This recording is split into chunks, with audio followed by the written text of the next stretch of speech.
Bom dia, boa tarde, boa noite, boa madrugada. Eu não sei que momento você está assistindo essa aula. Estou aqui, pessoal, para fazer a devolutiva dos comentários a respeito da prova de processo penal 3 da turma de vocês. Hoje eu não pude estar presente em sala, por isso que vocês estão aí com outra pessoa para fazer a devolutiva da prova de vocês, mas nós vamos fazer os comentários, questão a questão. Inicialmente, pessoal, eu ressalto para vocês que a prova de vocês tem um valor de 8 pontos, aonde foram disponibilizadas 11 questões, cada uma valendo um ponto, para que você pudesse ter a chance de tirar os 8 pontos da sua prova. Então, quer dizer que se você acertar 8 pontos, 8 questões, você tira 8, se você acertar acima de 8, continua com a nota 8. No entanto, você vai ter mais chances de conseguir acertar essas questões. Tudo bem? Outro ponto importante, a C1, ela tem sim a validade de 10 pontos, portanto, 8 pontos da sua prova e 2 pontos do seu caderno.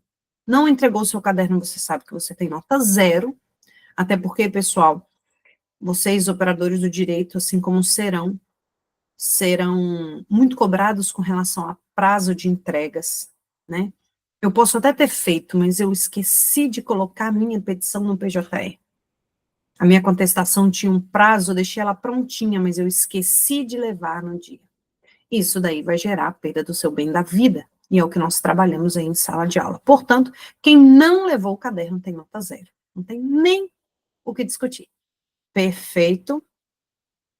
Outro ponto importante é que eu convido vocês a ficar com as provas em mãos, assim como o material do capítulo 13, para você poder acompanhar no seu material exatamente onde estava cada uma das respostas, para vocês verem que eu cumpri com a minha parte ao dizer que toda a prova estaria no material de vocês, na unidade 13 do livro do professor Renato Brasileiro.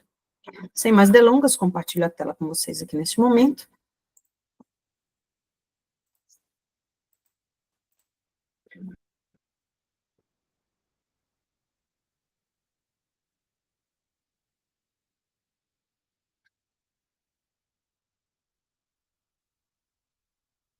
Perdão. Certo? Vou voltar aqui, que eu estava lá na questão de número 9. Eu deixei ela prontinha. Agora sim, nós estamos aí diante, portanto, do seu material de comentários à nossa prova da AC1. Tudo bem? Então, vamos lá.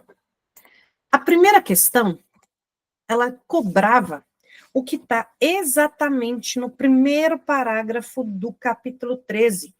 Ele queria que você colocasse corretamente o conceito relacionado à função fundamentadora, à função selecionadora de condutas e à função de garantia.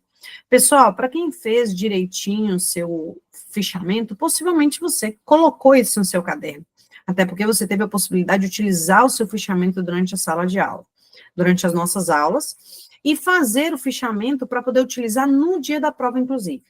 Então, essa questão, ela diz que no âmbito do direito penal, quando se estuda a tipicidade, costuma-se dizer que esta, sob o ponto de vista formal, deve ser compreendida como a subsunção perfeita da conduta praticada pelo agente no modelo abstrato previsto na lei penal, isto é, a um tipo penal incriminador. Em regra, a doutrina penal costuma extrair 3 importantes funções do tipo penal, sendo elas, aí nós temos a função garantia, a função fundamentadora e a função selecionadora de condutas, que está exatamente no primeiro parágrafo do título 13, do capítulo 13 de nulidades, lá na página 15, deixa eu confirmar, 67. Acertou essa questão quem marcou a letra E. A letra E, pessoal, está exatamente o primeiro parágrafo, onde ele diz que a função da garantia, o agente comete o agente somente poderá ser responsabilizado criminalmente se praticar uma das condutas proibidas ou deixar de praticar aquelas impostas pela lei. Na função fundamentadora, sempre que um tipo penal for violado, autoriza-se que o Estado possa exercer seu direito de punir contra o suposto autor do fato delituoso. A função selecionadora de condutas, por meio do tipo penal, é feita uma seleção das condutas que devem ser proibidas ou impostas pela lei penal sob pena de ameaça de sanção. Portanto, essa questão, se você estiver com seu material aí em mãos abertas, e assim eu espero que você esteja, você já viu aonde ela está. Lá na página 1567, o primeiro parágrafo do seu capítulo 13. Perfeito? Questão de número 2. Esqueci de dizer para vocês que eu cumpri também com a minha palavra de que todas as questões seriam inéditas, tá? A questão de número 2, pessoal, aí eu digo para vocês, vão lá agora para a página 1569, onde nós temos lá no ponto 2 as espécies de irregularidades. Olha o que ele fala, e foi daqui que foi tirada essa questão. Levando-se em consideração a gravidade do defeito do ato processual e as consequências daí decorrentes para o processo, a doutrina classifica as irregularidades dos atos. Nesta temática, uma das classificações aponta que, apesar do ato processual não ter sido praticado em fiel observância do modelo legal, não tem o condão de acarretar qualquer consequência. É o que ocorre, por exemplo, com a utilização de abreviaturas. A presente afirmação se relaciona com, olha lá, irregularidade ou defeito sem consequência. Se você pegar aí no tópico de espécies de irregularidade, lá na página 1569, você vai ter exatamente este exemplo a ser dado, onde ele fala, apesar do ato processual não ter sido praticado em fiel observância do modelo legal, essa irregularidade não tem um condão de acarretar qualquer consequência. É o que exerce, por exemplo, com a utilização de abreviaturas. Portanto, questão de número 2 estava exatamente conforme o seu material. A questão de número 3, pessoal, nós vamos ficar na página 1568. Só você virar aí a tua apostila, tá? O seu livro, onde nós vamos tratar das espécies de atos processuais. E aqui ele diz, compreendidas as espécies de irregularidades que podem macular ou não os atos processuais, pode-se dizer que os atos perfeitos, olha aí, gente, ponto 3, espécie de atos patrimoniais, na página 1568. Acertou essa questão? Quem marcou a letra A de amor? São aqueles atos praticados em fiel observância ao modelo típico. Por isso, são válidos e eficazes, aptos a produzir os efeitos legais que lhes são próprios. Pessoal, está exatamente no ponto 1 aí, nessa parte onde está escrito atos, espécies dos atos processuais. Está bem tranquilo. A questão de número 4, pessoal, ele diz, analise os apontamentos abaixo e marque a alternativa correta. 1. Citação por edital que indica o dispositivo de lei penal, embora não transcreva a denúncia ou queixa, ou não resuma os fatos em que se baseiam. Deferimento de compromisso à pessoa impedida de prestá-lo. Recurso interposto por advogado sem procuração nos autos. Decisão judicial proferida por desembargador em processo criminal em que seu filho tenha funcionado como órgão do Ministério Público. Aqui ele está querendo que você veja o que cada um desses atos é, tá? Então, você vai ter que avaliar e ver se são atos inexistentes, se são atos nulos, se são atos meramente irregulares, se são atos meramente regulares ou atos inexistentes. Pessoal, acertou quem marcou o item C, onde ele diz que a citação por edital que indica dispositivo de lei, embora não transcreva a denúncia, é um ato meramente regular, e é só você olhar na página 1568, onde tem lá atos meramente regulares, na verdade, na página 1569, onde ele fala da citação por edital lá no segundo parágrafo, tá certo? E a letra B ainda desse parágrafo grande dessa página, do item 2, onde ele fala do deferimento de compromisso de pessoa impedida, que são atos meramente irregulares. Mais uma questão em que esteve completamente respeitando o material dos senhores e a aula que nós tivemos.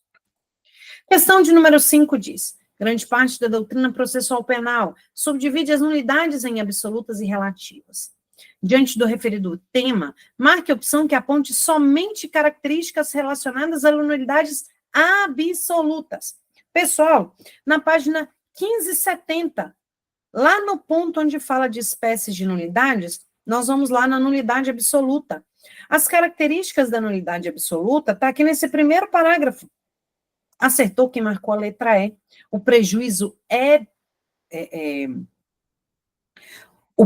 presumido. Por ser uma nulidade absoluta, pode ser arguida a qualquer momento e ela não pode ser convalidada. Está exatamente aí, nessa parte de nulidade absoluta da página 1570, respeitando mais uma vez o que nós dissemos que seria cobrado em prova. e que possivelmente estava também no seu fichamento. Questão de número 6 foi um pouquinho mais difícil, mas de toda forma, pessoal, nem tanto.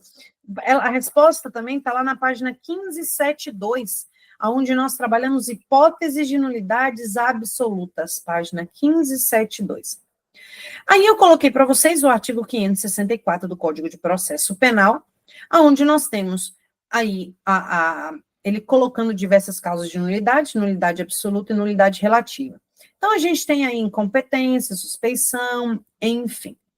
A pergunta, ele dizia, qual dessas situações elas podem ser sanadas? Pessoal,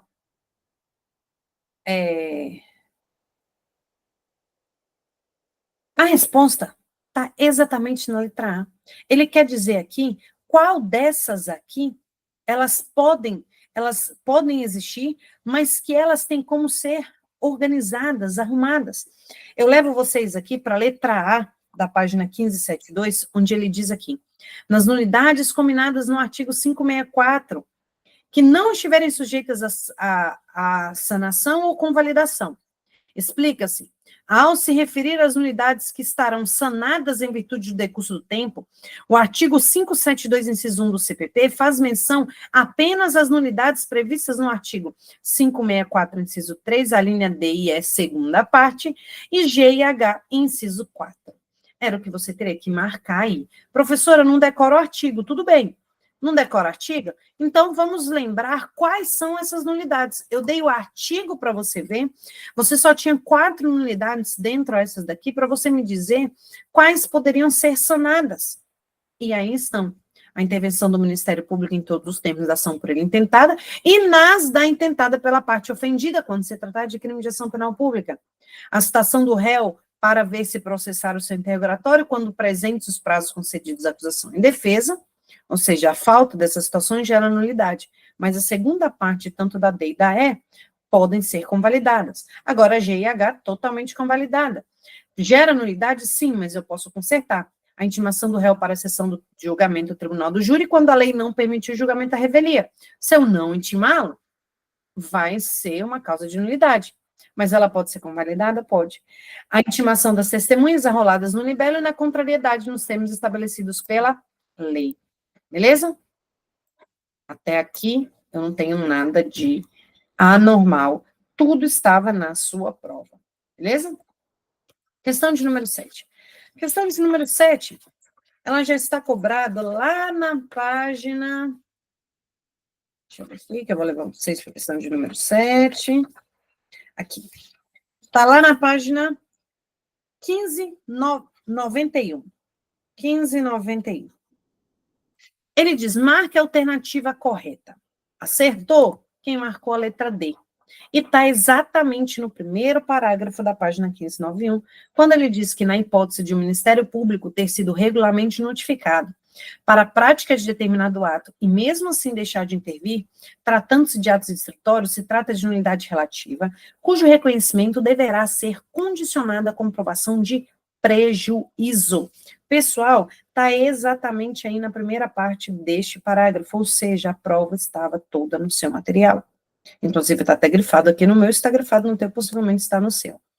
Aqui, pessoal, uma questão de jurisprudência, naquela situação em que a Procuradora-Geral da República ajuizou uma arguição de descumprimento de preceito fundamental, pedindo que o STF proíba que, durante a apuração e julgamento de crimes contra a dignidade sexual, sejam feitos questionamentos sobre a vida pregressa da vítima e seu modo de vida. Beleza? Isso aqui nós trabalhamos em sala, levei a jurisprudência para os senhores, e aí eu pergunto aqui para vocês. Analisando o caso concreto, marca a alternativa correta. Acertou a questão que marcou a letra D.